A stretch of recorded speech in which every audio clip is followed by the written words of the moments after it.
কোটা আন্দোলন ঘিরে রাজধানী অচল করতে চট্টগ্রাম থেকে বিপুল পরিমাণ দুষ্কৃতিকারী ঢাকায় গিয়েছিল বলে জানিয়েছেন চট্টগ্রামের পুলিশ সুপার শফিউদ্দিন আহমেদ।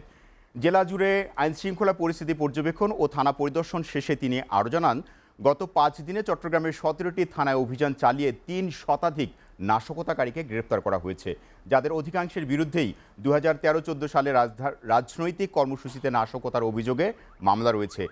রাজনৈতিক উদ্দেশ্যেই দেশে অস্থিতিশীল পরিস্থিতি তৈরি করতে আবারও নাশকতা তৈরির অপচেষ্টা চলছিল।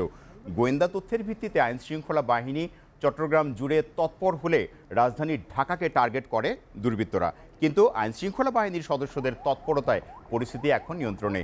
এই ধরনের সন্ত্রাসী কর্মকাণ্ডে জড়িতদের বিরুদ্ধে আইনশৃঙ্খলা বাহিনী কঠোর অবস্থানে রয়েছে বলেও জানান চট্টগ্রাম পুলিশ সুপার। এই নাশকতা কর্মকাণ্ড করার অভিযোগে আমাদের যে ১৭টি থানায় ১১টি মামলা হয়েছে এবং গত ৪ দিন আজ পর্যন্ত আমরা প্রায় ৩০০ লোককে গ্রেপ্তার করতে সক্ষম হয়েছি। ১৪-১৫ সালেও এদের বিরুদ্ধে মামলা ছিল। এরা অনেকে অস্ত্রধারী, এরা অনেকে বিভিন্ন রকমের তথ্য সরবরাহ করে নাশকতা কর্মকাণ্ডের সাথে জড়িত এবং এখনও এরা এই সমস্ত সংলাপ চালিয়ে যাচ্ছে, মোবাইলে কথা বলতেছে এবং একত্রিত হয়ে কর্মকাণ্ডগুলো চালিয়ে যাচ্ছে। আমরা এদের কাউকে ছাড় দিব না।